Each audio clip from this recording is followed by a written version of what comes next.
Yoga, The Philosophy of Enlightenment by Dr. Muata Ashby.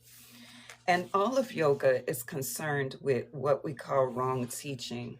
Wrong teaching is wrong thinking. Wrong thinking is any thinking that takes you away from your divine empowerment, any thinking that subtracts from your hika, your divine power to create, any of that thinking. So we're not thinking of morally wrong and right. We're talking about truthful thinking, okay? And non-truthful thinking. Wrong thinking implies misunderstanding the nature and the purpose of life.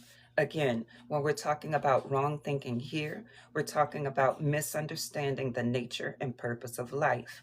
Wisdom is gained from listening, studying, experience, reflection, and meditation. Wrong thinking is characterized by a mind that thinks in a way which promotes the lower animal nature thoughts of fighting, survival, overindulgence, violence, deceit, anger, and greed. In the uncontrolled mind, there is an endless pursuit of sensual and worldly pleasures. I read this already. We went over this. All right, so let that just be the review. Ashe, I'm ready to move on. I don't want to spend too much time there. We did that last time. So let's see what Kemetic wisdom has to say about relationships. That sounds interesting. Yes or no? Type yes, if so. Thank you for tapping the screen, Ryan. I appreciate that. Let's see what it's saying about relationships. Yeah, I think that's a good place to be today. Okay. It should be clear by now to the reader that he or she is not the body, the mind, the senses, nor the ego personality. Hey, Barry, you're not any of that. You're not your body. You're not your mind. You're not what you think you are. You're not the label you identify with or the group of people you resonate with. You are none of that. The spirit, further, it must be clear that the world, as our senses perceive it, is not what it appears to be. At least intellectually, you must by now understand that your true identity is the spirit, which is neither male nor female. Therefore, what is the nature of relationships in the physical form, and what is their purpose? I like that. One must understand that God, one's higher self, or Ba, places one in situations and relationships based upon one's own meskenet, karmic identity and desires. Thus, it is one's very own consciousness that draws one's relationships to one. As the consciousness changes and evolves, so too will one's relationships and karmic destiny. Thus, our destiny is not predetermined, rather, we create it in every moment. In other words, did that make sense? In other words, you come here with a reason to evolve. There's something or some things you must evolve through. And so your Ba, your higher self, will bring you through whatever is necessary to bring you into that evolutionary lesson. Okay, so we could think of it as the thing coming to us. We could think of it as us going to the thing. But really, however we look at it, it comes into your world to evolve you. If you go deeper and deeper into the low vibrations, then you are not getting the lesson. And understand that you might descend a bit to understand who you are, how you are, what you are, in order to ascend through the lesson. And this is additionally why you really do need to evolve your stories. If you're still telling a story from a low vibration and you're saying that you have evolved, then your story must reflect that in truth. I'm not talking about coming up with a positive story because you're trying to bypass and look a particular way. This is not about looking a particular way. This is about being a particular way. Is your vibration shifted such that the way you interpret life, the way you move through life, the way you think about life has shifted into a higher perspective? Or do you still carry the lower perspectives of resentment, of bitterness, of judgment, of blame, of defense and catastrophizing and all of these things, right? And so understand that it is human to move through those lower vibrations when we're evolving. It's human, but you must not get stuck there. You must understand that there is more. And hanging on, and I can't say this enough, hanging on to a low vibration story is causing part of yourself to hang out in the past. There's a part of you that is looping in the past. That's why the rumination is happening. That's why over and over and over again, you keep thinking about the same thing and keep feeling the same way. And you want to reach out, or when you think about them, you get the cringe or whatever it is, because part of you is still looping in the past. And we must come out of that loop. Number one, by acknowledging, yes, that did happen. And that was my perspective 10 years ago, 5 years ago, last year, 3 months ago. But now, since I have evolved, I understand the greater truth is XYZ, and that is how I'm looking at it now. And that is how I'm telling the story now. Notice I'm not saying that's how I'm telling the story so I could sound spiritual so people don't think I'm low vibrational. That's not what I said. You're going to practice this over and over, this new truth telling, and adding the truth telling to your storytelling until your perspective is natural and you're not trying to be something. You are the thing that you're looking at. Ashe, does that make sense? Let me know. You cannot afford, when you're trying to evolve, and we're talking about ma'at being as light as a feather, you cannot afford to keep telling low vibrational stories when you're trying to shed and ascend and get lighter. It just doesn't work like that. All right, so let's continue.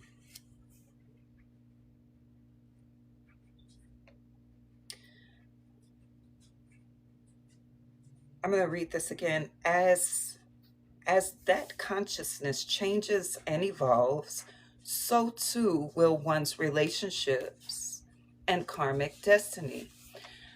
I'm always hearing people say things, whether they're saying it in a coaching session or I run across it on social media. I ran across one last night, and the person said the dating pool has pee in it. When you look at the dating pool that has pee in it, understand that there is a section that does, but there's also a section that does not. And you got to ask yourself, how is it that I am fixated on the pee part? What about me is resonating with the P part and not the expansive part? There's plenty of expansive beings out here. There are plenty of expanded minds and spiritual beings here. Of the billions of people who exist, you can't tell me that all the billions except you and a select few are expanded. All the billions are not, and except you and a few. That is some tunnel vision. That is telling me about a person who has not expanded, right, their thought processes about relationships. That's telling me that the person speaking is tired of their experiences. And if you're tired of your experiences, we just read that it is your higher self that draws this to you for evolution. So the answer is not isolate and get out of the way of people, because people. The answer is evolution, because we just read the Kemetic spirituality is saying it. And I've been saying it for years. If you want to shift the quality of individual who comes and stays in your life, then you got to shift your quality. You got to be the thing. You have to be a match to the thing, right? A very apparent example is you want and most people say this, I want a good communicator. Hey, Gun, yeah. I want a good communicator. I want someone to listen. I want someone to lean into me. I want someone, right, But at the same time, if you get that and you are not the vibrational match to a person who wants to listen, meaning you want to speak, then you're going to self-sabotage. If you're not the type of person who wants to speak and someone wants to listen, you're going to self-sabotage. Some people say, I'm ready for a healthy relationship. I'm ready for a healthy relationship, but your mindsets are still dysfunctional. So the healthy person comes and they bounce out of your field of perception. Why? Because you're not a vibrational match. You are able to attract it because you have all different vibrations in your system, but you will not be able to keep it because you are not a vibrational match. So what is the answer? Keep saying that the dating pool has P in it, or recognize that you resonate with the P frequency and then upgrade your frequency.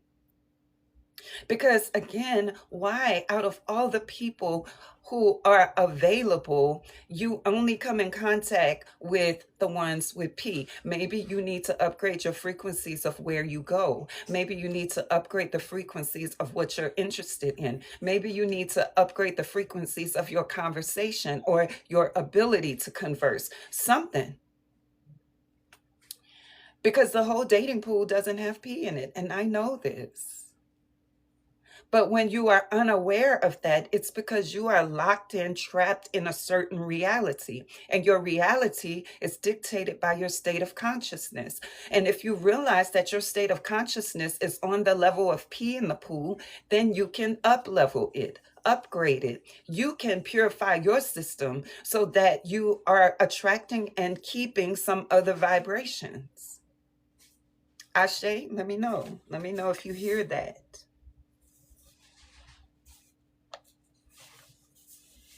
Gun Apocalypse said, right, yeah. I think it's time out for blaming people, right? I think it's time to evolve. I think it's time to shift. It's always time for it, but especially now, right? Some people say they're ready for love, but then you get there to love them and they'll say something like, I'm not used to being loved. You're not a frequency, a vibrational match to that yet, even though you want it. So instead of longing after it and looking at, I just want, you need to be. It would make you self-reflect. Yeah. What am I becoming more of? Am I becoming less of? That is part of the questioning, not what I want. I just want. The craving, the attachment, the longing. You're going to get it and you're going to be clinging to it. It's going to be like grasping water. You know what it's like to grasp water. It's going all through your fingers because you can't grasp it. You have to be in water, or be by water, or let water wash over you. But one thing you're not going to be able to do is grasp it, cling, and hold on to it. So all the things that make you attach, all the things that cause you to cling, those things got to go, right? Let's continue. If you're just popping on, it's blocking some people's comments, so I'm not sure why. I'm reading from Egyptian Yoga Philosophy of Enlightenment by Dr. Muata Ashby. Let's continue. In coming into the physical realm and matter, the physical body, the spirit gains experience through various situations in the process called living. The spirit is continually evolving to return to its original state of oneness that it lost when it became attached to physical form. The problem arises when the mind believes itself to be a separate entity from others and develops an ego. In forgetting itself, the spirit searches for unity, oneness, ma'at. But in believing that the mind tells it through the senses, the spirit identifies with that information and begins to search for unity and oneness in the way limited senses and minds have convinced it to search. That was a big, huge run-on sentence. Let's talk. Was that a run-on sentence? Like, this book is good for run-on sentences. Let's break it down, shall we? So, in essence, it is pointing out the philosophy or the idea that at one point, you're following good. Okay, good. At one point, we are spirit, the Ba. And coming into this human form, we come into this human form for experiences.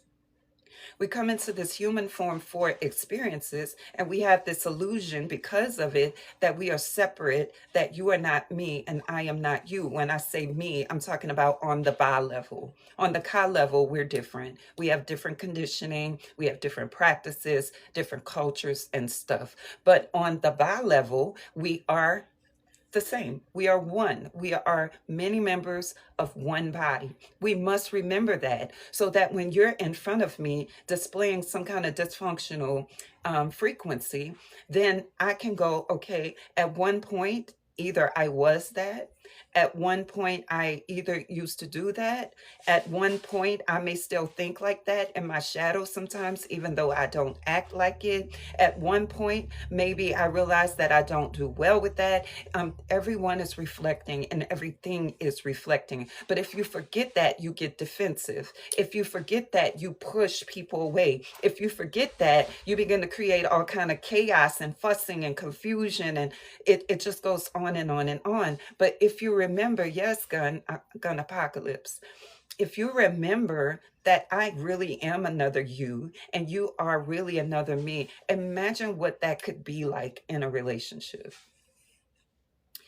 Could you imagine that? Could you imagine the approach of, I am another you and you are another me? I am not against you and you're not against me. We are so sovereign together, right? We are so beautiful together. And from this, we don't create problems of one another. I don't look at you and point, you're a problem, you're a problem. I look at what you're reflecting to me about me. And you don't go, you're a problem. How you said is a problem. What you did, your words, you don't do. You sit back and you reflect. And then when you come together and talk, you talk about the reflection, you talk about the energy, you talk about the frequency, and you don't villainize one another. That's what we're talking about when we're talking about a crown chakra connection. Is there anyone here who would love a crown chakra third eye connection? Can you come away from the root chakra connection of you're going to leave me, or I'm going to leave you? This hurts. I'm going to hurt you before you hurt me. I'm going to leave before you leave me. Can we come out of some of that root chakra connection of fear and lack and come up, right? Even beyond the heart space? It is exhausting. It's exhausting to mask because you don't want someone to leave. It's exhausting to not say what you want to say because you don't want to cause confusion. It's exhausting to keep creating problems over and over again because you don't know how to communicate. It's exhausting pulling teeth from people who don't know how to communicate, right? And so if we are to come out of that vibration in relationships, we got to come out of it within ourselves first, right? Examine, where do you get defensive and why? Is there something really to protect? Are you really under attack, or is it your ego, right, that is experiencing being seen? Is it your ego experiencing being one and it wants to be separate, so it's pulling back? No, you're you and I'm me, right? And when I'm talking about merging, I'm not talking about what people talk about when they say losing. Merging is gaining, okay? 2 plus 2 is 4. We're not talking about 2 minus 2 becoming 0 or 2 minus 1 becoming 1. We're talking about gain. We're talking about something spiritual. I'm not talking about the low level of when a person says, I lost myself, right? You never lost yourself. What you did was you merged on a lower plane, right? When you are coming into union, because yoga is about union, when you're coming into union, you're unifying yourself with universal, all is one divine. And when I come together with you and I connect in union on that level, then we flow down in our chakra system and our frequencies together, and we touch on all levels. Have you ever been in a connection that was only spiritual, but it didn't feel too root chakra-ish? You weren't connected physically like that? Or you connect real physically with someone, but you don't like their mind and you cannot have a spiritual practice together. Or you love someone so much, but the dysfunction causes you to feel a sort of dissonance from your behavior, right? There's all these different variations, right? But when we come to a space of understanding that I don't want any of that anymore, right? I want to clear myself of all of that frequency, right? I want to collapse that timeline. And I want to go into the all is one, where I am one, and pull from a timeline of the infinite timelines, one that matches, number one, my vibration, and also the vibration of my desire. I'm experiencing a connection on all levels with someone. That's very beautiful. Thank you, Gun. That's beautiful. It is a beautiful thing. Thing.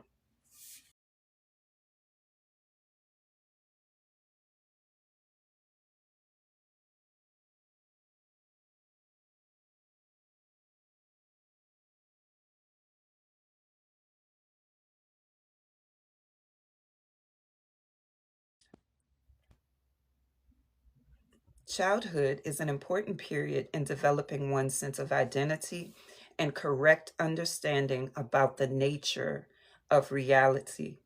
The ego personality develops desires and conjures up ideas as to how to achieve the fulfillment of those desires. Desire fulfillment is of two types, ignorant and wise. Desire, we can look at desire, hey Nikki, we can look at desire as seeds, okay? There's nothing wrong with desire. There are two types of desire. There's ignorant, it says, and there's wise. We're not talking about getting rid of desires and no longer wanting people and no longer wanting to love and no longer wanting this. No. So now let's look at the two types of desires so you can make sure the frequency of your desire is matching true fulfillment versus some egoic pleasure or some egoic gap or something, which will crash and burn eventually. All right. The ignorant form of desire fulfillment is based on an erroneous understanding of the nature of one's desire and the way to resolve them. All desires arise from the need to regain the feeling of infinite bliss. Thank you, Kate. Which comes from achieving unity and supreme peace. I'm going to read that again. All desire arise from the need to regain the feeling of the infinite. That's why when we look at something like money, you don't want money just to want money. You want money because there is a corresponding experience that you really want. The money is the vehicle to the energetic experience. Yes? Does that make sense?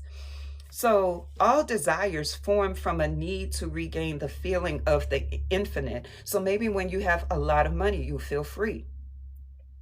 Maybe when you have the things you want, you feel abundant. You see, the things are the vehicle, but sometimes you forget that, or maybe you never knew it, and you only pursue the things, and that's why the things come and go, but you don't achieve the true level of fulfillment because you don't realize that you're not really looking for the things. The things are nice, but the things are not the source. You want to regain the feeling of infinite bliss, which comes from achieving unity and supreme peace. You want supreme peace. You want unity within yourself. You want unity with others. That's what you want. And you want to do it in supreme peace. Thus, the wise form of desire is the desire to attain enlightenment. Due to identification with the mind and body, we search for fulfillment by trying to satisfy the desires. Let's stop right there. If you're searching for fulfillment out of lack, then you're losing yourself. Yes. If you're searching for fulfillment out of feeling unlovable, then you are clinging and grasping and wanting someone to love you. Right? Let's continue. We search for the fulfillment by trying to satisfy the desires which arise in the mind and body, not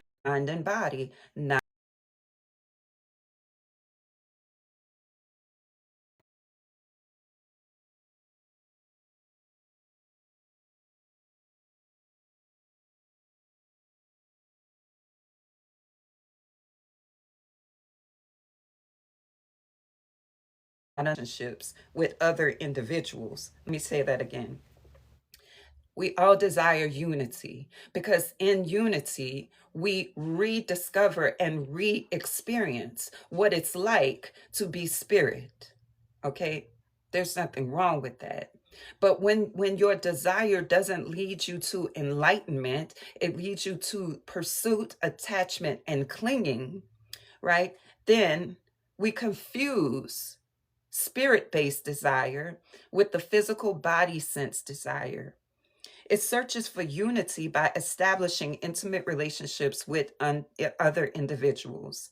We become happy because the performance of sense based activities temporarily allow us to release tension in the mind. This is why I remember my coach said this, and I'll never forget it. He said, stop trying to love people who operate in low self love or no self love because your love is not the antidote. Their self love is the antidote. So if you confuse the desire for unity and oneness with a substitute for self love, either in you or someone else, right, then that is when we start having the problem. It's temporary.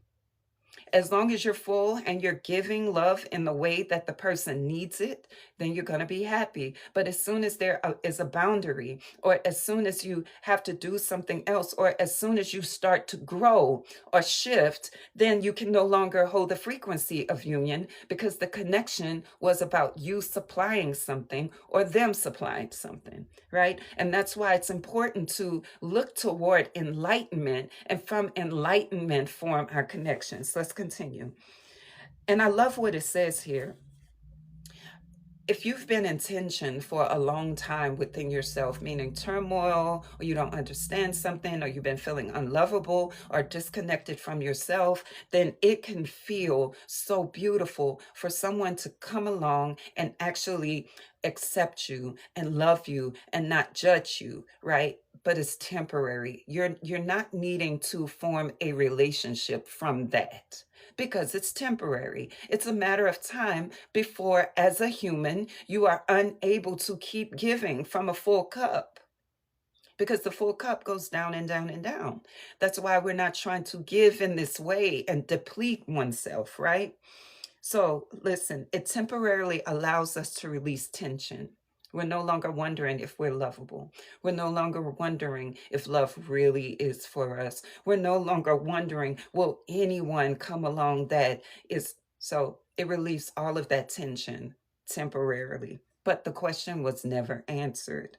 This temporary relief of mental tension or agitation is movement toward an illusion of peace. Because once the tension has built back up, we must again seek situations which will provide the same release. It's a never ending situation. This is why I always highly recommend that individuals who feel highly insecure, right, that you learn to stabilize yourself and self soothe. Because if you bring that into a relationship, and you need reassurance over and over and over again, right? The tension will keep building up and then you'll need reassurance, and then the tension will build up and you need reassurance. Let me give you an example of what that looks like. So let's say you have an abandonment wound, right? And everybody at some point of their in their life has experienced an abandonment wound. And so the abandonment wound, when you're single, has a way of creating tension within you. You just want, you just crave, you just long, right? Have you experienced that? And so there's a tension building up. So then you meet someone and they actually listen. You can breathe, tension release. You meet someone and they actually want to be consistent with you. You can breathe, tension release. You meet someone and you don't have to browbeat them for conversation. Hey, golden one, tension relief. And then the person gets busy. And then life takes over. And so they go a little inconsistent and your nervous system gets dysregulated. And so you go, do you still want to talk to me? Do you still like me? It drives you into those kind of questions. And then the person goes, yes, I do. It's just that X, Y, and Z is going on. And you go, I can breathe. Okay. So then they keep doing it. Here's the tension again. Do you still want to talk to me? Am I bothering you? Is this something you still want? And then the person reassures, and then you got to breathe.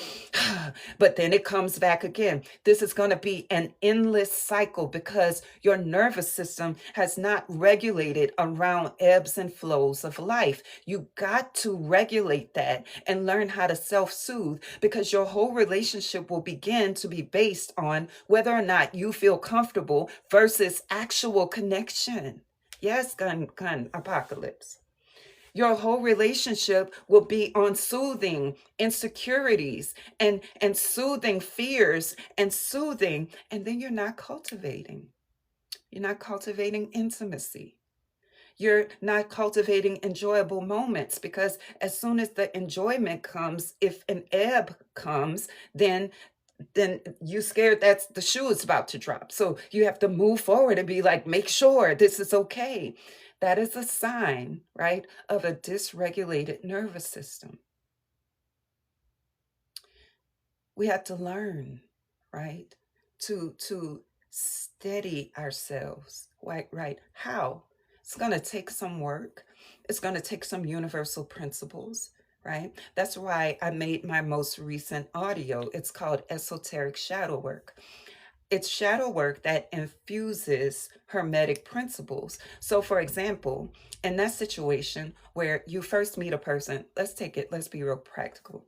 You meet a person, and you know those situations where you click, hey Taffy, and you just start talking or texting or whatever nonstop for like 3 days, 4 days straight, right? It's really good. You just feel like, oh, it's so familiar. We flow. This is nice to talk to someone who can have a conversation. This is good, right? So then day 5 happens, and then you don't hear from them very much. So you go into your dysregulation. Well, I'm not going to reach out. I'm going to let them reach out. Oh, I don't want to bother them. Oh, now then you start getting insecure. Like, do they still want to talk? Because the last person did this and it was a failed talking phase, and this might be another one. I want to, you know what? I don't want to force anybody to talk to me. I'm just going to, you go into all these patterns, right? Why? Because you have confused your pattern for spirit-based desire. Instead of connecting, you have other people soothing your hurt parts. And that is a recipe for a crash and burn situation, right? Let's continue.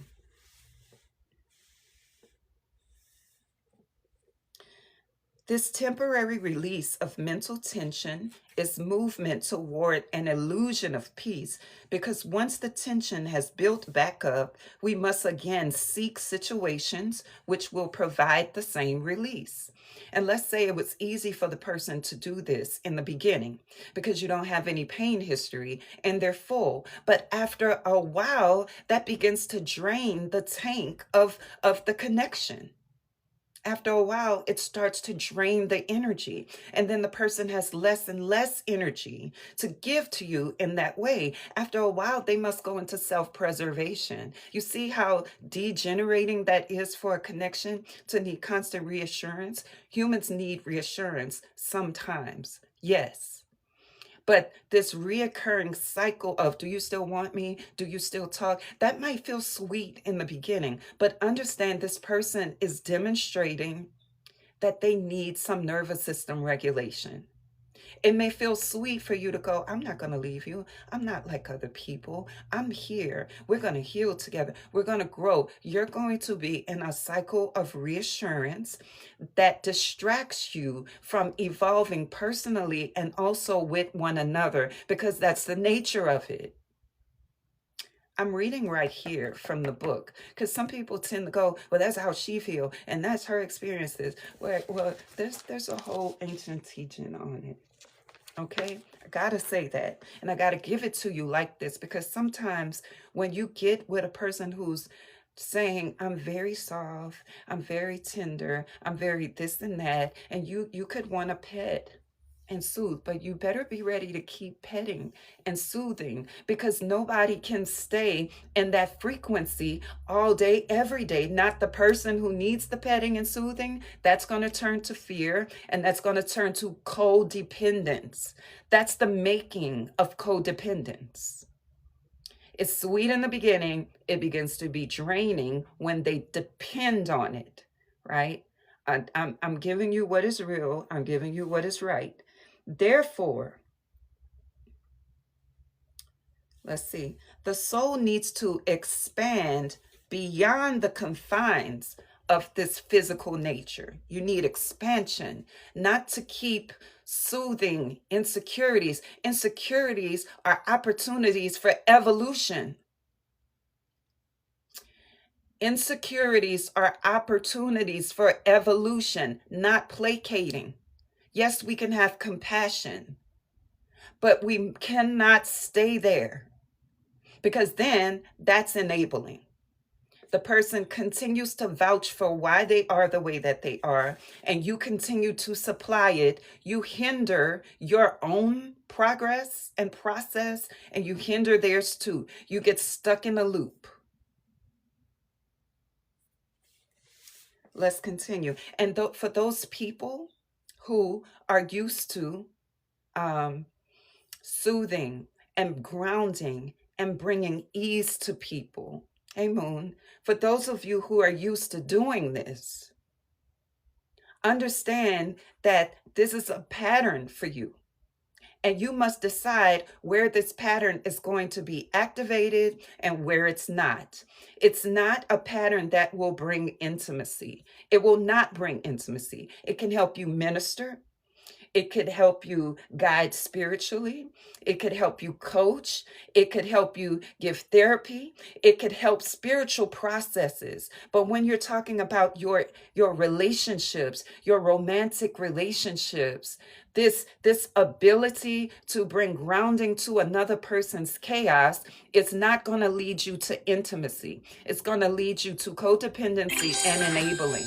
Hey, 64. That's what it's going to lead to. And then it's going to be a very hard thing to come out of that loop, because now it's a cycle of being needed and a cycle of needing versus a cycle of sharing and ascending. Can you see the difference? And sometimes because that frequency of connection where you're needed and the person needs, that can feel purposeful, that can feel inviting, that can feel meaningful.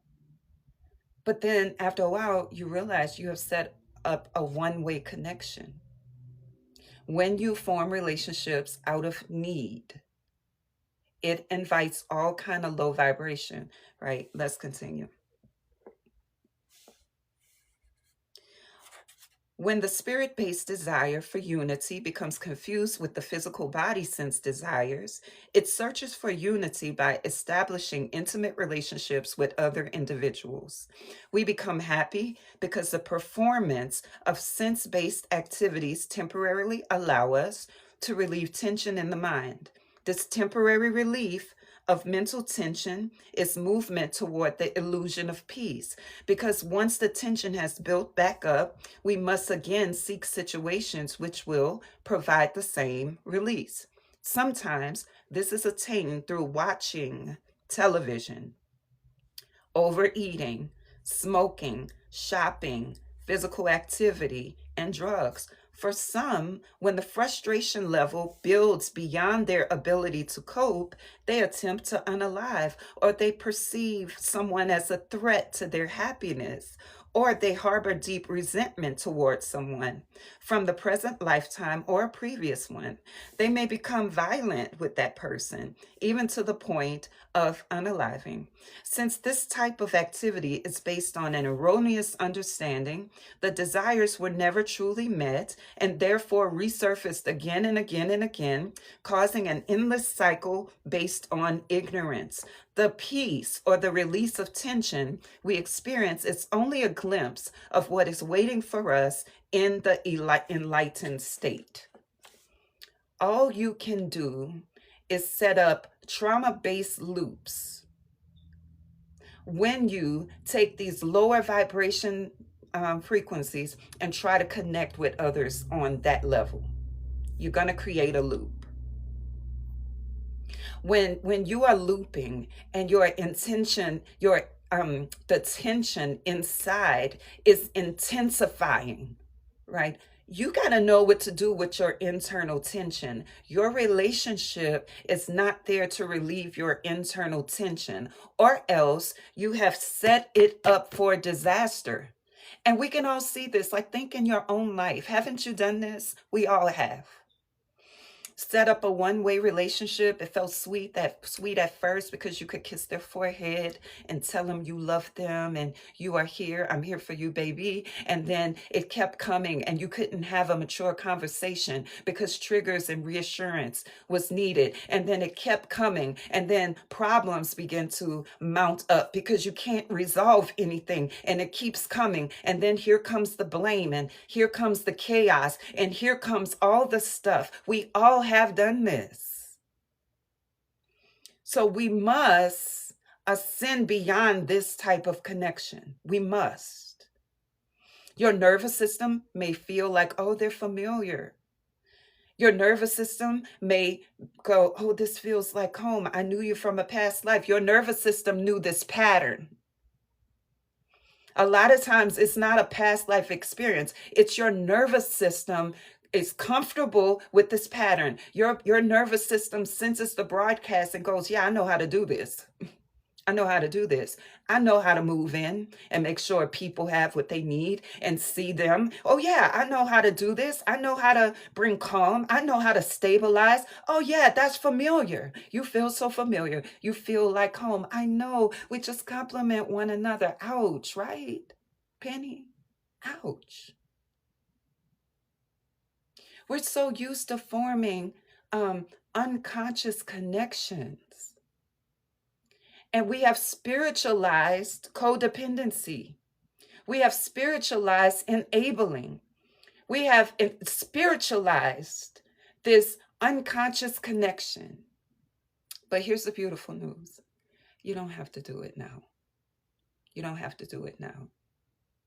It does sting, Penny, doesn't it? Because you know, we all know that.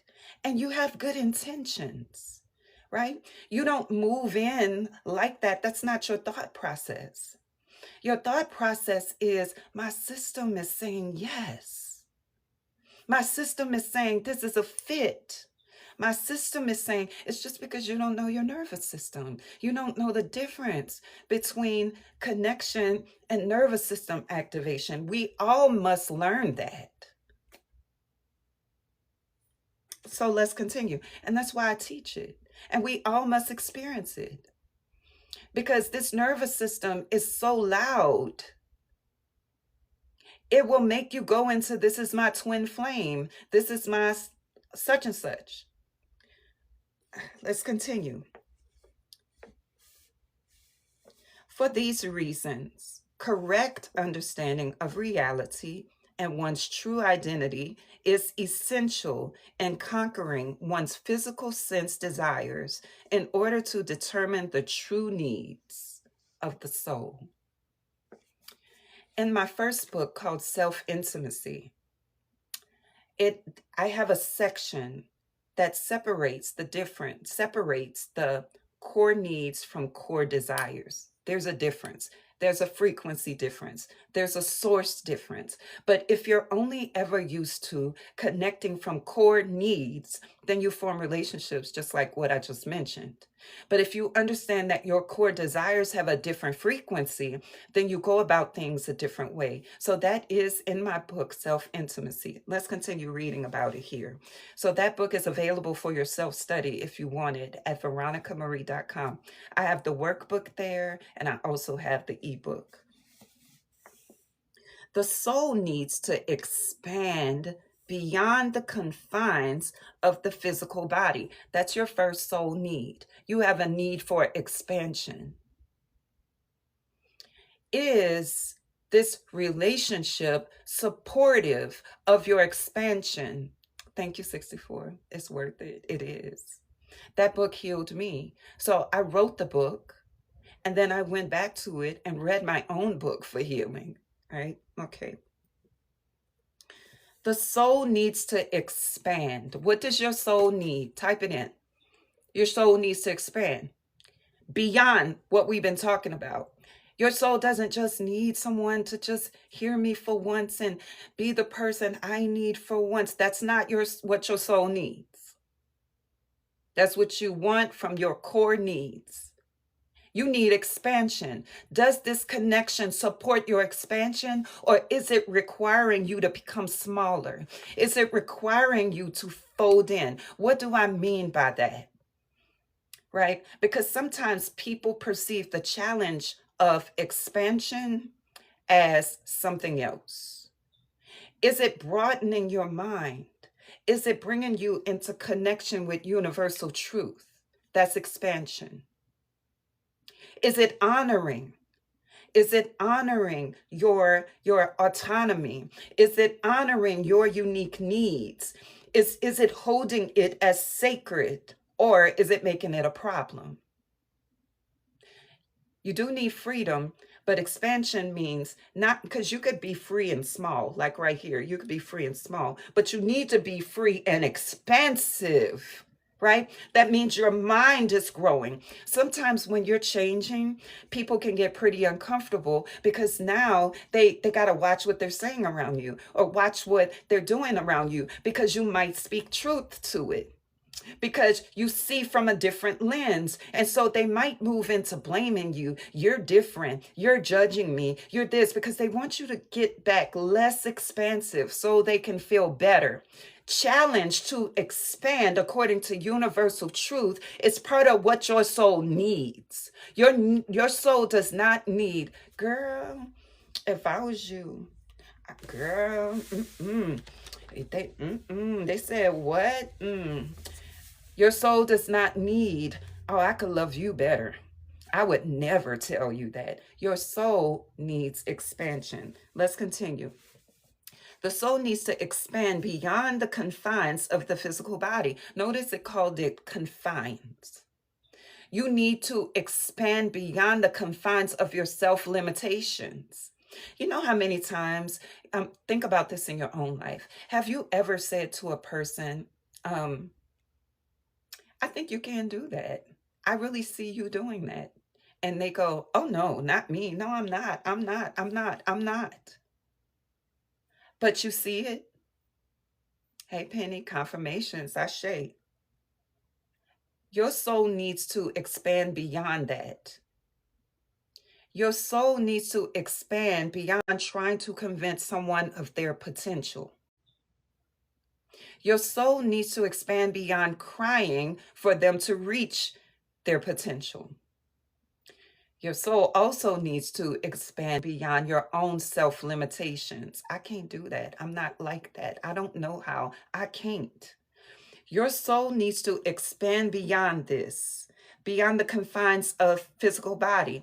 Your soul needs to expand beyond the confines of family relationships. Your soul needs to expand beyond the confines of the physical world. From this position, here's the word, gunpowder. From this position of freedom, it experiences true peace and fulfillment, from which it can then operate most effectively and peacefully in all realms. Does this relationship support effective and peaceful freedom and expansion?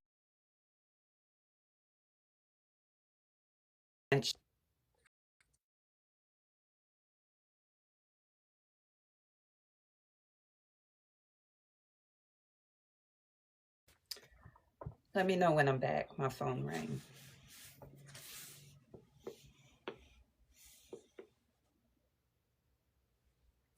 Let me know when I'm back, y'all. Your soul needs expansion.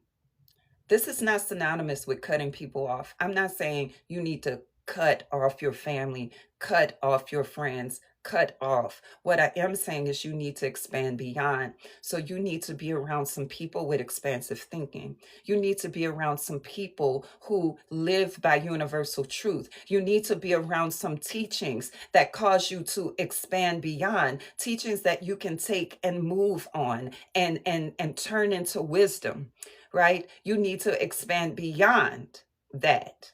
Sometimes, especially in relationships, because we're talking about relationships, sometimes that need to expand can feel like a threat to people who don't feel like they're enough. So if you say something like, I need to expand my mind, and they feel like they're not enough, you must turn around and say, no, no, you are enough. It's just that. And now you got to get hooked in that loop of why you need expansion. But when you expand and you're around other expansive and oriented people toward evolution, then you're not explaining that because they understand. They'll start asking you questions. What kind of expansion do you need? Where are you moving from? And where are you moving to? And what are you becoming more of? And what are you becoming less of? Tell me about this transition that you're in. I'm curious about it. That's what it sounds like when you're dealing with other expansive people. But when you're dealing with insecure people, they see that as a threat. So then they may start saying things like, so do you still want to be with me? Or I fear you might leave me. Or I fear someone else may come along. Or I fear. This person is in a loop of confinement. Your soul needs expansion.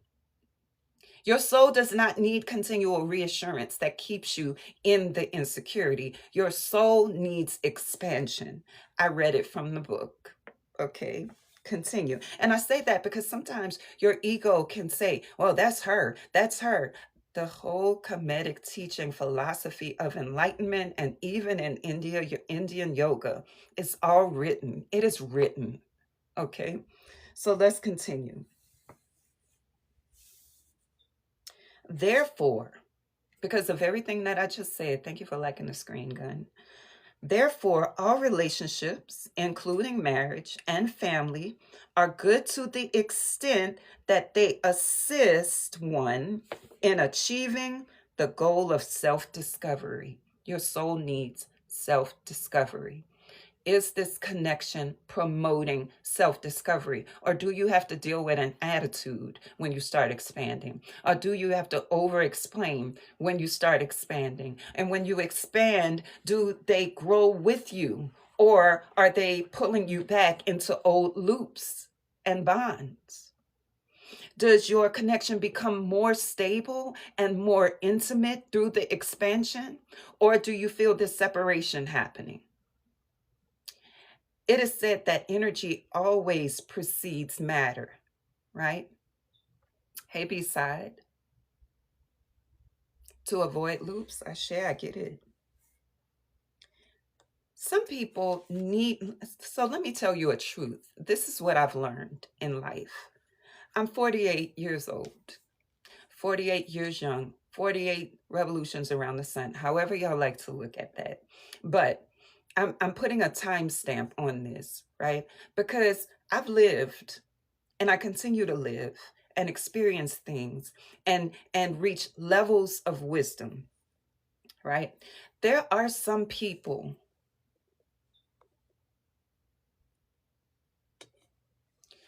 who will not ascend to their potential.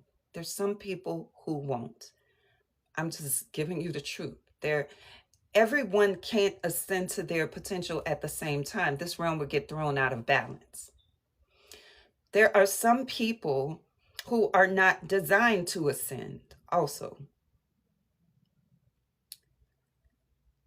All right. So I don't think it's important for us to be able to tell who's going to ascend and who isn't. I don't think that's the purpose of this. I think the purpose is to understand your own path and make sure you are ascending and moving according to the laws of Ma'at and keeping your conscience light as a feather. That's what's important. It's not to look around and say that person is this and that person is that. No, you have to, right? It's internal. You have to know what your soul needs, right? And move on that frequency. Yes, with compassion, but you must have compassion for yourself first. It's not showing self-compassion to put yourself in spaces that cause you to have to do this just to be with them. And so let's talk about what that looks like. Because sometimes your expansiveness is a threat to people and they think that you want them to be something else. They think that. And that's just their own internal tension based upon your growth. So they'll say, you want me to be like this, and you want me to talk like you, and I don't talk like you. And I hear this all over the place because your expansiveness put a demand on their growth that they were not ready for. So they feel seen. And so they have to fold up and defend. You're the problem. Now, there's some people who don't do that. They see your expansion as exciting. And maybe they're not on the level that you're on, but they sure would love to aspire toward it. So they begin to ask you questions and you begin to talk and share. And it's a beautiful experience. There are some people who are in pre-contemplation. If you read my second to last book called Presence, it's the Empowered Empath Guide that will help you help others without getting drained. If you read that book, you know pre-contemplation is the space of change where they don't know that it's a problem. And because they don't know that something is a problem, they can't talk about it. It sounds like they're in denial and such. They have to move into contemplation. So sometimes people are simply in pre-contemplation. Sometimes they're never going to change. Sometimes they're going to change in 10 years. Hey, Skywalker. Sometimes they're going to change in 5 years. Sometimes they're going to change in 2 months. We do not know. But what you do know is that your soul needs something. Are you expanding? Are you growing? Are you becoming more? Are you achieving your goals? Are you deepening in your spirituality? All of that is the real question, not when are they going to change? Am I in alignment for my soul's evolution? Or am I stuck in a loop? The loop looks like this. You complain, they deny. You complain, they say they're going to do better. They do better for a little while, and then they start going back to the old way, so then repeat. Then the blame comes in. Maybe you blame one another. Thank you, Sounds. Thank you so much. Maybe you blame one another, or maybe they blame you, or maybe you blame them. Nothing I do is good enough. I keep trying. I'm trying. You're not patient. All kinds of frustration and tension starts coming about. And I know you on the screen have experienced this because all humans have. You've been on both sides, probably, most likely. Taffy is saying woo, right? We're just talking reality here. Sometimes, y'all remember the movie Matrix. Do you remember it? And you remember the scene where Morpheus and Neo went back into the simulation and the woman with the red dress shows up and distracts Neo for a second. And Morpheus is like, you need to pay attention. These loops are distractions. You're in the simulation to evolve, not get stuck in loops. It's distractions. So instead of ascending, you keep going down and visiting the low vibration, trying to fix it and pull it up, trying to fix it and pull it up, trying to fix it and pull it up. You see that? That's a pattern. That's a loop. Back and forth, back and forth, back and forth. While your soul is reaching up, you going back and forth for love. Back and forth for connection, back and forth. I'm the only person they have, back and forth. They're trying, back and forth, but you are not growing. It's poor self-love. It happens with people who think they are ascending too, right? Because this ego comes in and it starts doing a work on our system. right? Yeah, loops, gunpowder. The distractions are a gauge of where you are, where you need to come out of a loop, where you need to come out of a loop. These needs-based relationships, these desires formed out of ignorance will keep you in loops. It will keep you in loops. Okay, let's continue. Therefore, all relationships, including marriage and family, are good to the extent that they assist one in achieving self-discovery. Are you learning more about yourself? So I want to come away from this really quick, and I want to give an idea to you. It's important that I keep speaking this because it's important for you to know that there's something else beyond these loops. There's something else, right? So when we look at Tantra, some people say Tantra, some people say Tantra. When you look at that, a tantric based lifestyle, and I'm talking about a lifestyle right now, is a lifestyle of self discovery and presence. Imagine that you lived a lifestyle of self discovery and presence daily, right? Life is about growing, life is about expanding. Now, imagine you get with another tantric based person. Even conflict begins to be self discovery and discovery of one another, where instead of clashing and repelling, you come together and you get closer. There's increased intimacy, there's increased trust, there's increased attunement, there's increased connection, right? That exists. So that I'm not coming to you to tell you about you. You hurt my feelings and you. It's not like that. It's I'm experiencing this. I noticed it came up when XYZ was being said, and I would like to talk about it and see maybe how we can know one another a little more here. Versus, I need you to take accountability. You don't take accountability. Right? There's something more than that. Because we're connecting for union, not connecting so you can meet my needs, not connecting so I can feel secure. You're not connecting so I can get the love I always wanted but never had. You're connecting because you're sharing and growing. And that is a reality. It's not needs based. I can't get all my needs met here. You don't meet my needs. No, no, no, no, no. It's evolution oriented. You have needs, let's talk about them. And let's talk about the best way to meet them. Let's talk about what your ideas are about meeting them. Let's see if I can actually do it. If I want to do it, let's see what other options are there, right? That's an expansive type of existence that exists. You would want more of that. You would want to be close to a person like that. And that's when both people have the goal of self-discovery. And I don't have to villainize you when I have an issue.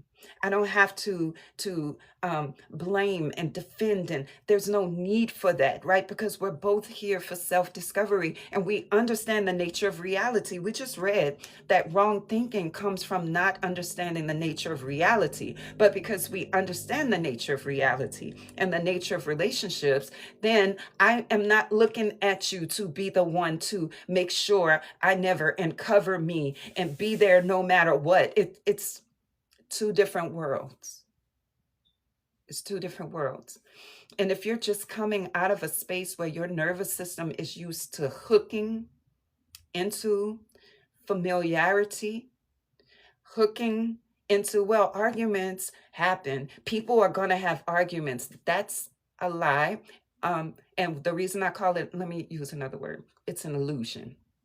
Some people live in a reality where conflict, you're going to argue, you're going to have problems, and you got to forgive. That is a reality for some people. They live there. I already know that there are alternative realities. That's one of them that I don't want. The frequency of it is low. You need conflict to get closer. You need forgiveness to get closer. You need grace to get closer. That's low vibration. And I'm not saying wrong. I am talking about the vibration. There's a differential. There is a reality. Yeah, there is a reality where growth is at the forefront and mutual honor is at the forefront, and nobody is, oh, I gotta look after me, because nobody is in all of that. That is also a reality, and that's an illusion for some people. You get to choose the reality, right, by what you believe. Now that you know there's something different, if you still keep saying, well, let me give you an example. So I had my three children. We were talking about some dilemma that they were having together. Right, Taffy. So me and my three children, we were talking about a dilemma that they were having together. So one of my children said, well, people are going to disagree and they're going to argue. We can't get around that. And I said, well, I'm going to tell you that you can get around that. You can. And he was like, no, no, no, no, no. I believe, okay.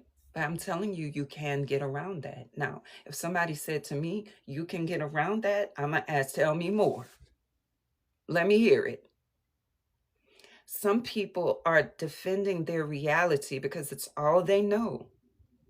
Some people are defending their reality because it's comfortable to dwell in forgiveness. You know what is happening when you have to forgive over and over and over again? What is happening? Tell me.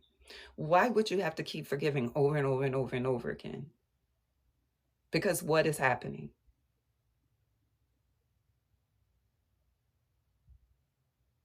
That's a question. Self-respect is diminishing. Yeah. What is happening? A loop. A loop.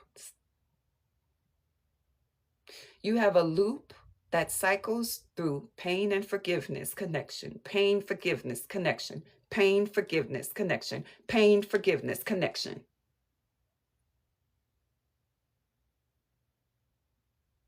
Now, what if your connection involves expansion and attunement? Reliving trauma, yeah. Now, let's look at the loop of expansion and attunement. If you're expanding and attuning, you may start off here, but you're getting bigger and bigger and bigger together. The relationship is growing, not stuck right here in this cycle. The cycle literally looks like that. You know why? Because the pain comes quick, but the rebound goes slow. Come back to pain. You will notice when you're in a loop, at first it only happens like 3 months at a time, 4 months at a time. And then it starts shortening. It may happen every 2 months, then it happens every month, then it happens every 3 weeks, then it happens every week. Before you know it, you are looping every day. Let's continue. For every situation, is a potential source of fulfillment. Dispassion, detachment, study, reflection, and meditation, along with a wisdom-oriented participation in the practical world, are the ways to achieve supreme fulfillment. One must cultivate dispassionate love, giving without expecting something in return. I'm going to pause right there. Because a lot of people say, oh no, I give, I don't expect anything. I give and I don't expect anything. I do that and I don't expect anything. But listen to them when they fussing. They say stuff like this. I gave everything that I had. I gave all. I stopped when they mama wanted something. I stopped when their child wanted something. I stopped when they wanted something. I put myself on the back burner and they didn't give me nothing but they asked to kiss. You gotta be real honest. You gotta be real honest. Say honest, type honest. Because when you listen to people fuss, this is how you know how they operate with others. Honest. Now, let's be real honest here, okay? Breathe. Most of the time, when you are unconscious, you do give to get. You do. Type yes if you could be real honest. When you're unconscious, most of the time you give to get. You do. Because you learned somewhere that being giving softens people. I'm not saying it's right or wrong. I'm just talking. You learn somewhere that giving softens people. It gets some kind of response that felt good and you became addicted to it sometimes. You got to keep pressing that pleasure button. Give, give, give. Sometimes you learned that giving relieves tension. So sometimes you give and conflict decreases. Sometimes you give and tension decreases and you could breathe again.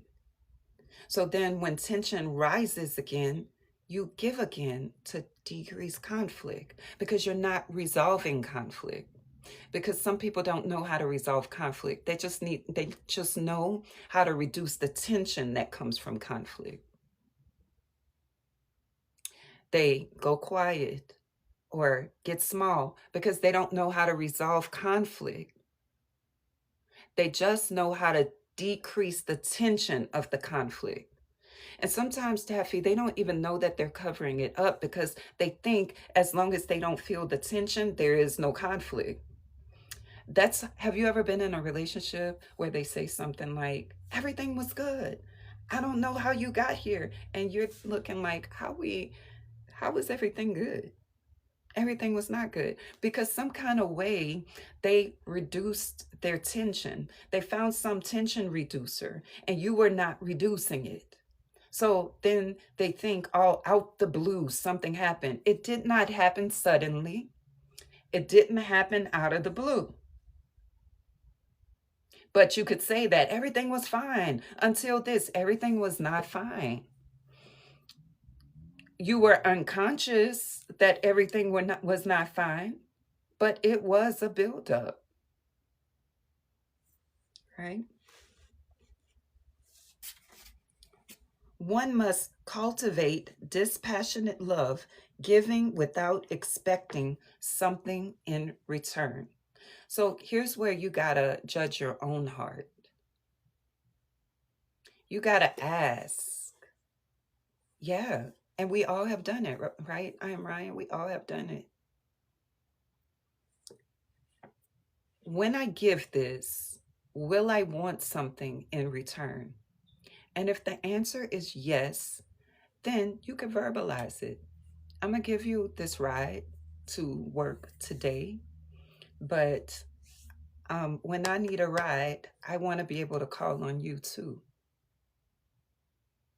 Yes, I'm going to pay your bill today, but I will expect you to pay me back on such and such day. Yes, I am choosing to let this go for the sake of whatever, but I'm going to want you to let some stuff go also. Be honest. Or get yourself to the point where you do not expect anything in return. And if you give, make sure that the giving is the reward, not the outcome. So for example, let me make that practical. Let's say you buy someone a birthday gift and they didn't even acknowledge it. You got to make sure giving is your reward, or you need to realize that you expect acknowledgement. You can listen to where people really are when you hear them fuss. You know, I went and brought their child to Timbuktu and they didn't even say thank you. You wanted acknowledgement.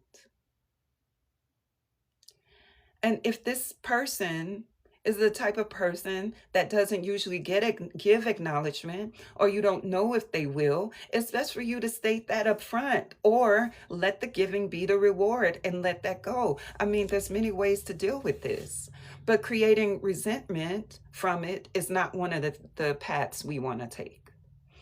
Somebody, let me talk to you personally now. Somebody on this screen, and let me put out this disclaimer. When I hit you and it stings or it cringe, this is your challenge to expand, okay? Somebody on this screen has a relationship that they ruminate about or think about often, where you overgave. And you keep thinking about, I overgave, I did this, I did that. And it's causing contraction in your body. You tense up, you feel tension. You're not over it. But you're saying you're over it. You're not over it because on the inside, that story is still ping-ponging inside. There is someone on this screen who is experiencing that, okay? You have to be honest and say, I didn't know that I was giving with expectations. Therefore, my unknown subconscious, or unconscious rather, expectations set me up for disappointment, and I blame the other person. There's someone on the screen that does not make their needs known. There's plenty of people, in fact. You feel uncomfortable verbalizing what you need. You feel uncomfortable verbalizing your expectations. So then when people don't do it, you retract. You fall back. But you fall back with resentment. That's not self-love. That's not loving to yourself.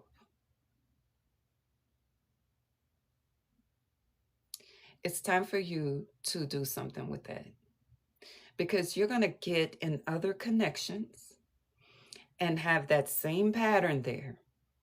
And you're saying that you are ready for a person who is this, that, and the other thing, but you're bringing all of that into the new connection. You will self-sabotage. You need to expand out of that. If you need help, I offer coaching. You can go to my website and sign up. But if you got that space in you and you know you're not all the way over it, the next person you deal with deserves you to have some type of mastery over that. Because the question isn't what is your trauma, because we all have experienced that. It's how is your active trauma affecting the way you move today? How will it affect the way you interpret my actions? How will it affect how you see me? How will it affect your behavior toward me when you're triggered? Those are the questions. Active trauma will cause a person to go blind. What do I mean by active trauma? Situations that are not resolved inside of you and you still feel some kind of way about it. Let me tell you this before I move on. So there was once a person who, that person had already said, I don't communicate well, right? I don't communicate well. And I said, I get it, because we are all on a path of discovery, right? And your realizing that you don't communicate well helps you to grow. But I still don't want to be with you, right? Even if you are growing, even if your communication is getting better, even if you have realized that you need to communicate on a, I still don't want to be with you. That's not going to encourage me to be with you. This is not alignment, but in alignment. So the person said, well, I'm just going to seek out other options. And I said, Ashe, what you're saying is, you know that you don't communicate well, and you know you have a big problem with it. You're not saying, you know what, I'm just going to go focus on growing communication wise. I'm going to focus on self expression. I'm going to focus on the ways I interpret things. They're not saying that. They're saying, I'm going to bring my poor communication into another connection with someone else who is going to actually take it.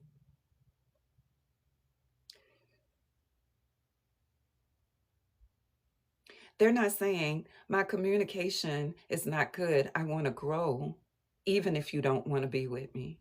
They said, I'm going to pursue another connection.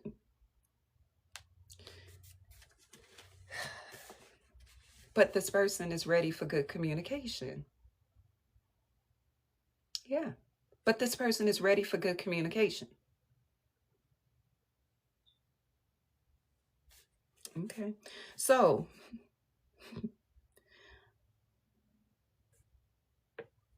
cultivating love, which is dispassionate, we're talking about giving without expecting in return. This provides the joy and peace that cannot come from possessive, ego based loving, which leaves one open for the pain of disappointment. Right, into a new tree. Thank you, y'all. Thank you for tapping the screen. Thank you for the gifts, too. Thank you. One's own maturity and spiritual insight must guide one in deciding which relationships to engage in and to maintain. Ma'at and Jehuti are the best guides.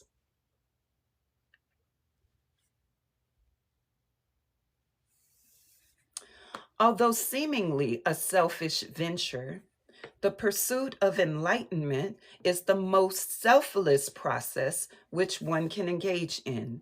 Because if a person develops the qualities necessary to achieve the coveted goal, all who come in contact with that person will benefit.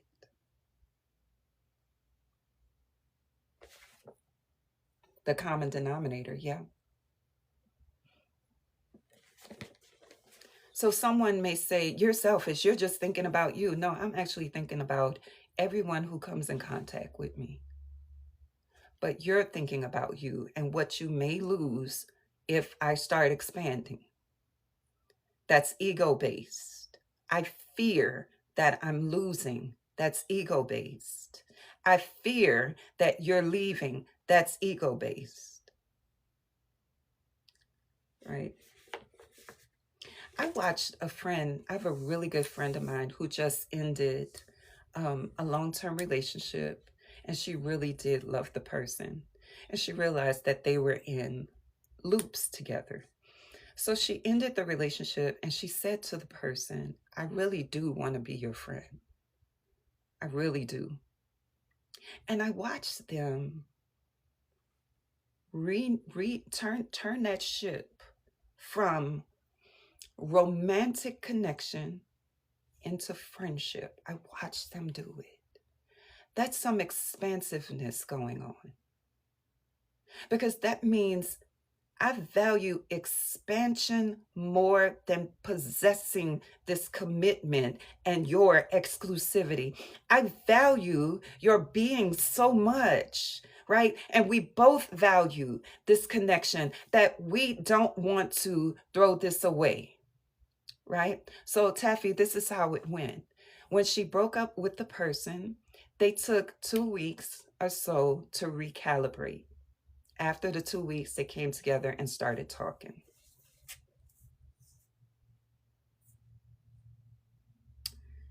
That's some expansiveness. They took 2 weeks and said, let's get ourselves together. Let's reorient. These are some mature individuals. Versus Well, if I can't be your lover, I don't want to be anything at all. I just can't be your friend. And I'm not saying, look, listen, if that's the way that you feel, that's fine. What I'm pointing at is what they're doing. It's possible with expansive beings. One's own maturity and spiritual practice will dictate whether or not that can happen. If it's ego based, if it's ka based connection, I need you to be what I want you to be. And if you're not that and we can't be this, then I don't want to be anything. What happened to the soulmate past life experiences? What happened then? I wonder, right? Because it's ka based. But when it's ba based, yeah, I realize that we're going this way and we're not in alignment, but I still value your soul. You're my soulmate, right? What order would I read your books? Oh, you read my books. Okay. If you are someone who is just starting out in understanding how to communicate, like you're just starting out and you want an easy read and something that could be real practical, I might go with Inner Stand. Okay. If you want to ease yourself into a daily practice of universal truth and thinking that adds to your daily life, I would start with Renew Your Mind. If you're really ready to understand your emotions, how they move, how you can restructure, how you can self-understand, self-acknowledge, and integrate, I would start with self-intimacy. If you are already helping people and you want to learn how to be more effective while understanding human dynamics and yourself, I would go with presence. If you're at the very beginning of your shadow work and you want some esoteric principles to go with it, like you want shadow work to be more universal truth oriented rather than psychological basis, I would go into the audio, which is in my link tree. And you can purchase them at veronicamarie.com. That's my website. You can sign up for coaching there. In my link tree, you can get the most recent audio. Right now, I'm testing it. That's why it's like $5. It's in a testing phase. You can get it now because once I automate it, then I'll bring it to the regular price. Yep. Check the link in my bio. Let's continue.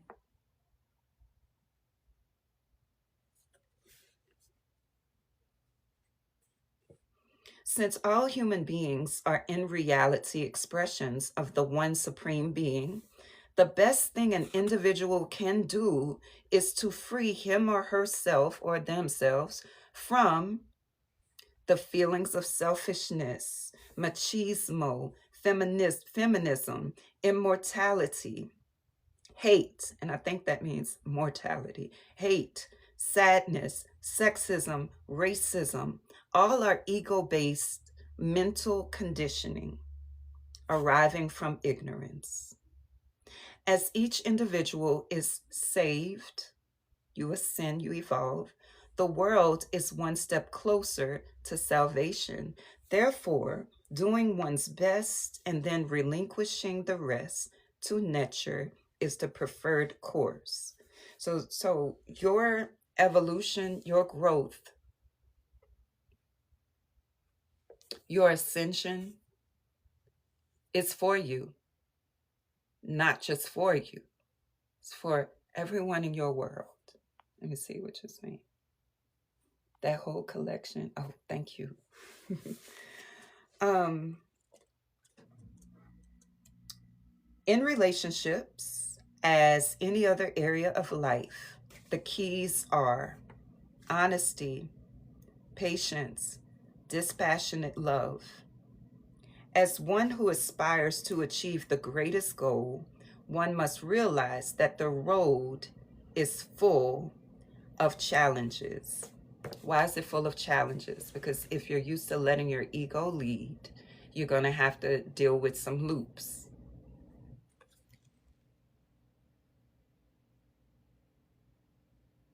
And I'm going to stop right here. I want the next teaching to begin with relationships need to be prioritized, and it gives priority.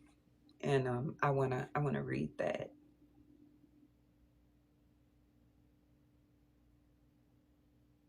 Let me read this last thing, and then we're going to get ready to go. This last thing. Finally, for one's own peace, it must be realized that since most relationships occur in the area of personality, ego, and all are karmically based, absolute honesty and truth is not always possible despite the best efforts of the individuals. When your relationship is ego based, you may not be able to get to honesty. Do you see the problem in that? When you have ego based interactions, you may not get to honesty. That's enough motivation for me to not form those kind of relationships. Because you're going to try to be honest and they're going to take offense. Or they're going to be honest and you're going to take offense. The ego. Or you both are going to be honest and you're both going to retreat to your opposite sides. It's ego based.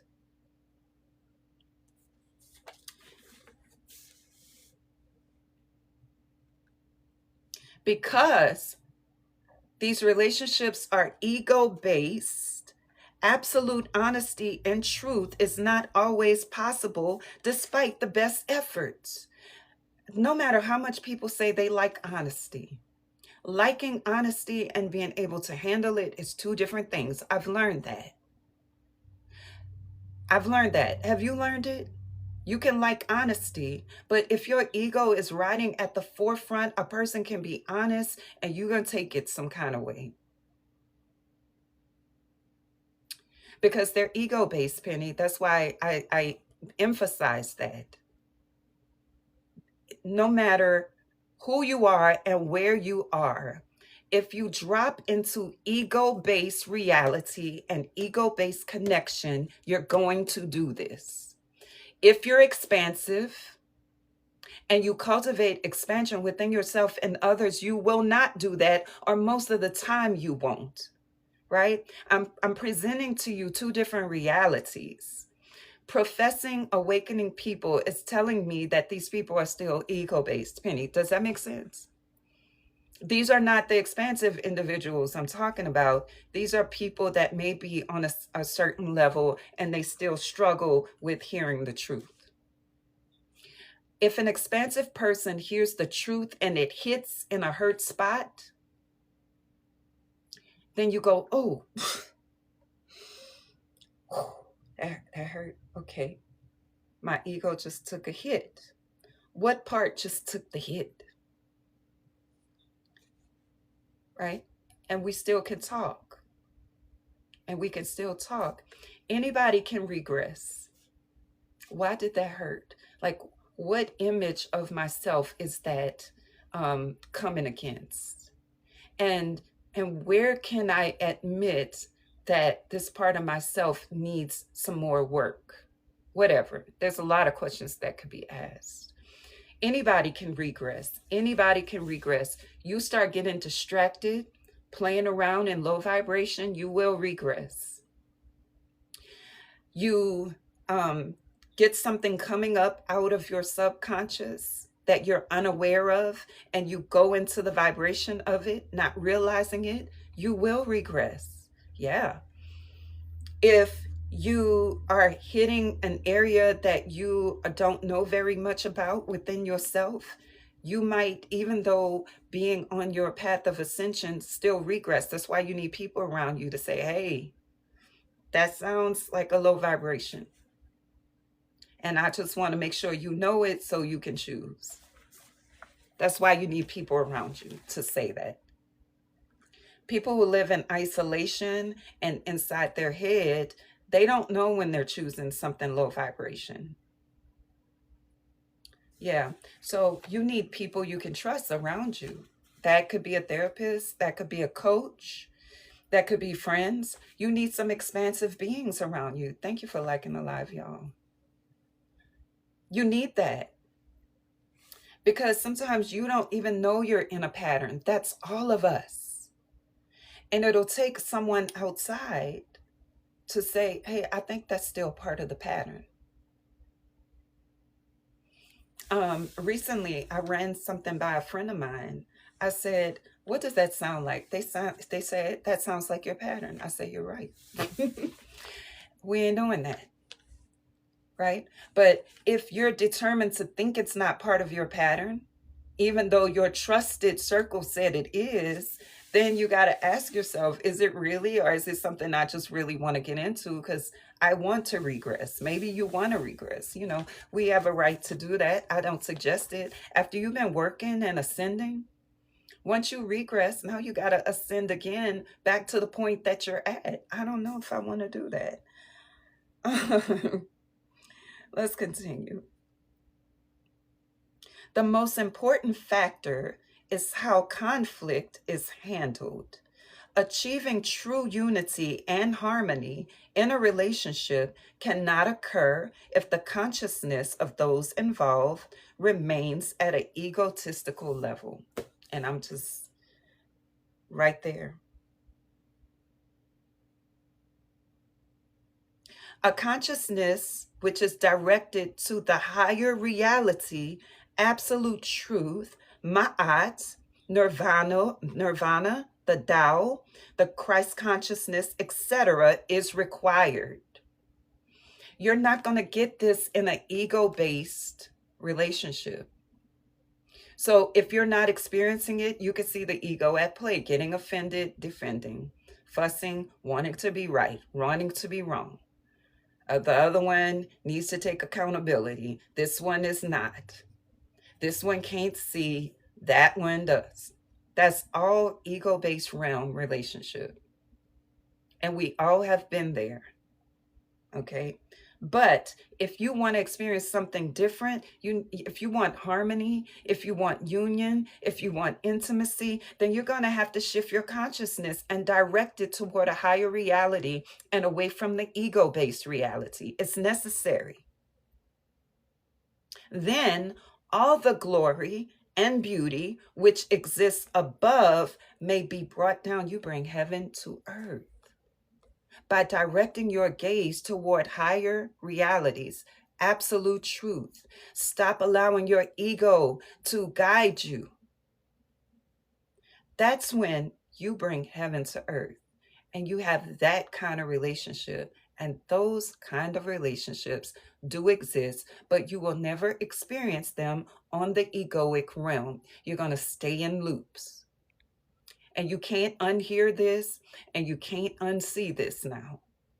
The loops of offense, defense, blame and shame, guilt, fussing, pain, recalibration, begging for change, more pain, giving, expecting, disappointment. All of those exist on the egoic realm. The seed has been planted.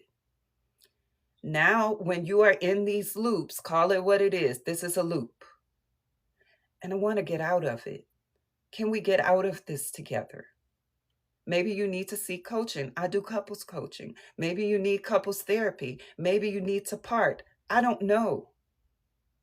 But one thing I know is what you're searching for, ultimately, what your soul needs, expansion, what your soul needs is authentic connection. If you are going to achieve that with someone, union and harmony, it cannot be done on the egoic realm. Your ka cannot accomplish this.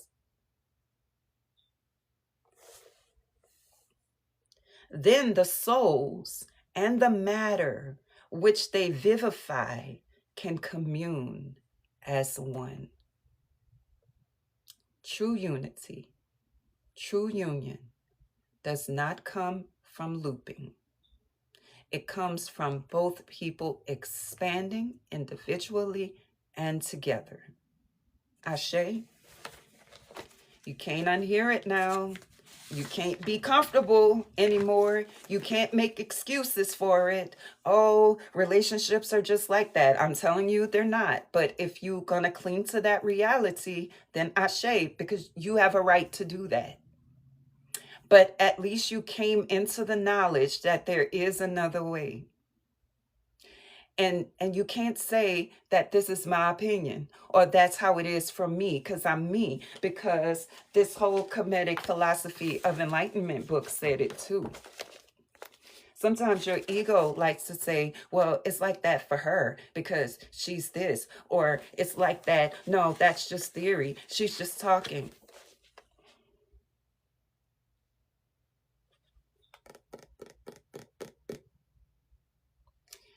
When you start fighting like that, you got to ask yourself, do you just need to cling a little bit longer on the lower vibration? Because that's okay. Just say, I need to stay here a little longer because what she just said feels too overwhelming for me. So I need to have relationships. Hey, pretty lady, I need to have relationships that include this element of drama or chaos or back and forth, push and pull, looping, because I'm not really ready for the higher realm. You could say that. Maybe you're not a vibrational match to the higher realm. You could say that also. And that would be okay because we are all on our journey. Just tell the truth. Be honest with yourself, right? And the the the challenging part is you can't just say I'm ready for a higher level relationship. You must be ascending to it. Instead of being around people who are asking you to meet them where they are down there, you could be ascending and meeting people who are ascending too. The people who are down here may need your service to bring them up. The people who are in the lower vibration may need your truth teaching to bring them up. But visiting the low vibration and getting stuck in a loop down there, that's not for you. That's not evolution oriented. And so you may choose to leave the loop and they may blame you. They may say, you never really loved me. They may say, you used me. They may say, you left me. They may question your sincerity. But you have to know within yourself what's a loop and what's not, and operate in self-love to get out of it. Sometimes you can get out of a loop together. Sometimes you can't. It depends on each individual's level of connection. Are they connecting on the ka level, the ego-based level, or are they connecting because they're ascending? Just depends. Ashe, ashe.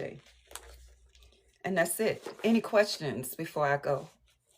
I'm going to post this one on YouTube. I have all my other Kemetic teachings on YouTube, and they are available at Coach Veronica Marie. That's on YouTube.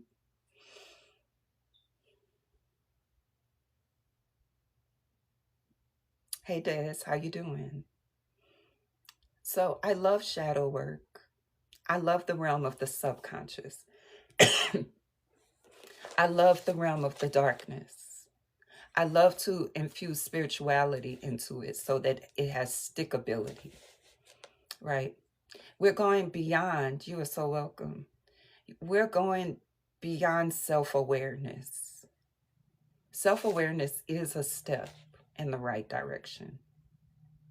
But you must evolve also. You will create a conflict when there's no conflict. When you are vibrating on lower levels, you will. Something right will become wrong to you. Something good will become bad. You'll misinterpret a whole sentence and take it and make a mountain out of it when it really wasn't that. Right? You will question other people's sincerity when they're really being sincere. You will take honesty as insult.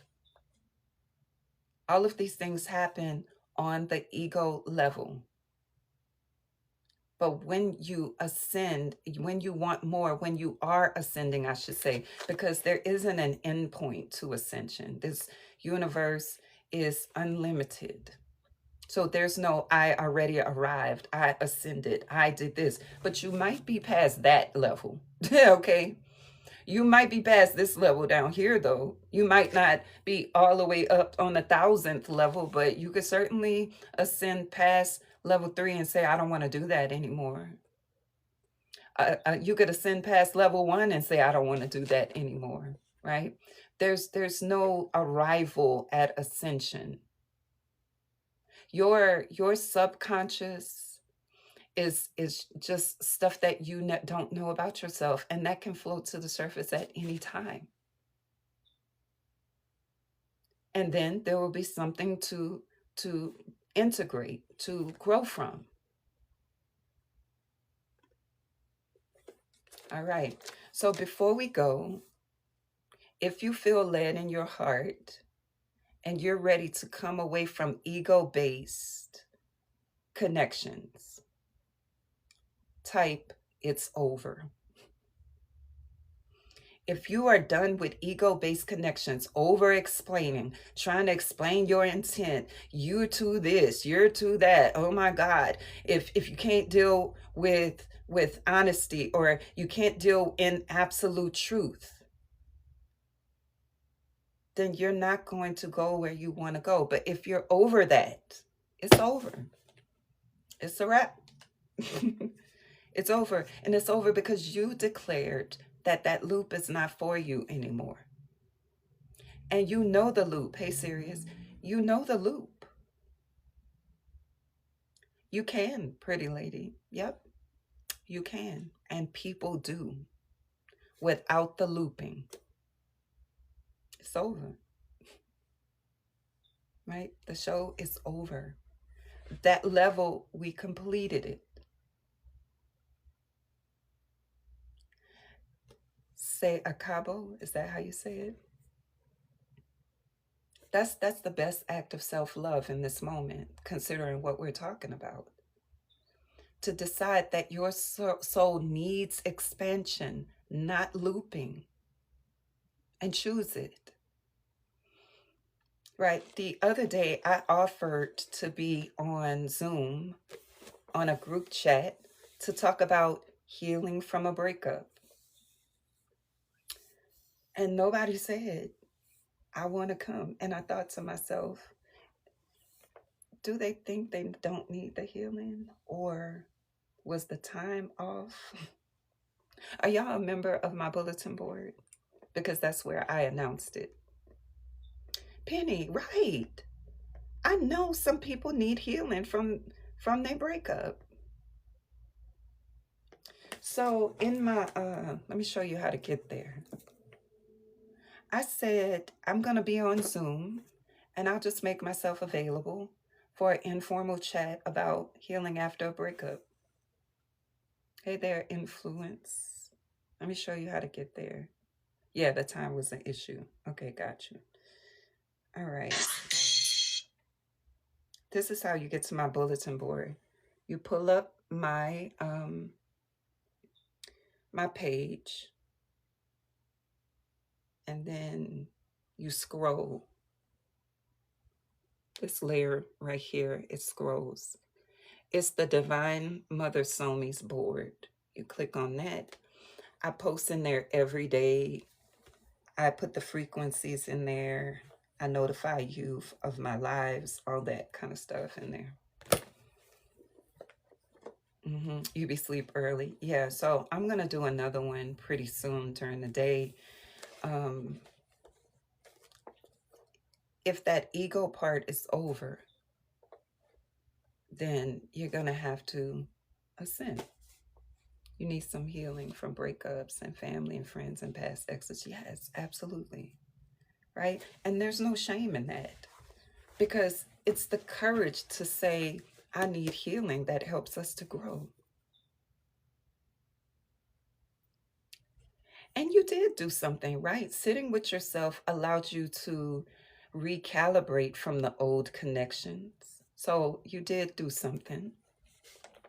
Being to yourself, reconnecting with, if you were reconnecting with yourself and what you want and what you need outside of other people, if you were able to see what your frequencies are when you are alone versus when you're with someone else, then you did something magnificent. But we do have to come out of isolation and become communal, right? We do have to talk to others and take different perspectives because that's how we expand, right? So you did do something being alone. Alone time is important. And then we must emerge from the cocoon, and the light is bright when you emerge, right? You start having interactions like, oh, oh, oh, oh, it's bright. We need that too. Because if you know, and I think you do know, when you come out of a dark room into bright light, eventually your eyes adjust, and we will adjust. Yeah. So this teaching is about ascension. None of it should be tearing you down or causing guilt or causing you to feel discouraged. If that's it, if you're feeling that, it's your ego preventing your growth. That's your ego. Okay. So in that case, if that is happening, you should focus on what is true. What is true is I just got some good information on how I can move differently, how I can transition and such. That's what's true. Okay. The ego will not want you to expand because the ego is infinite. I mean, it's finite, not infinite, finite. So expansion feels threatening to it because you know where you've been and you know where you are now based upon where you've been. And if you keep creating according to where you've been, you at least know where you're going because you keep recreating the past. But when you look into the future of the unknown, that can be challenging. And so the ego is like, come back over here. Go with what you know. You already know. You did this before, and that's how you start getting back in patterns again, right? But you need to know that you are built for the unknown.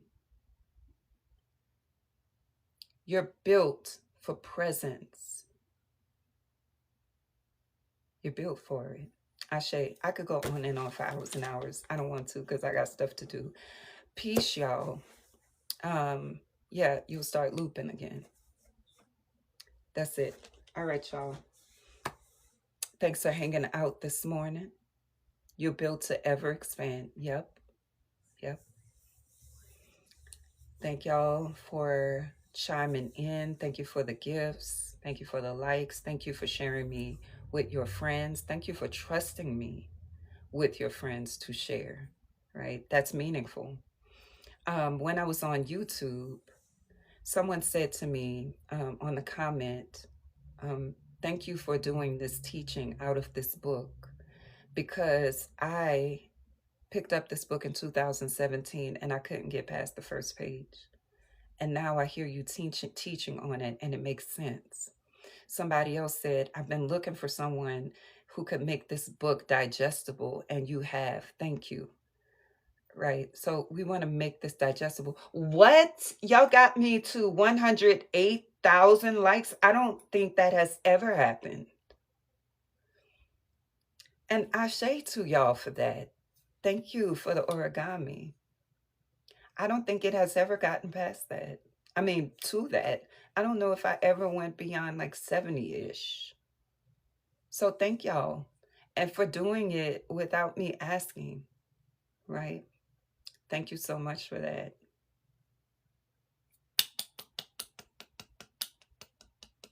Y'all did it this morning. Thank you. That's so meaningful, right? Because it says to TikTok, this is someone that people should see. So you provide me access. That's a portal for access to get this information out. It's so meaningful. It's so necessary. So thank you. Thank you. I appreciate that so much. Because sometimes I stay serious. Sometimes I'll be like, there's other people just kind of sitting there and people are tapping the screen. So what's going on my screen? But then some y'all told me that you be paying attention. So I get that. Or you be note taking, or you have me on while you're multitasking. That makes sense to me. So then once I learned that, I was like, well, don't worry about it. Keep doing that. So the fact that y'all actually did your multitasking and you paid attention and you took notes and you tapped. Thank you for going the extra distance. Yes, I appreciate that.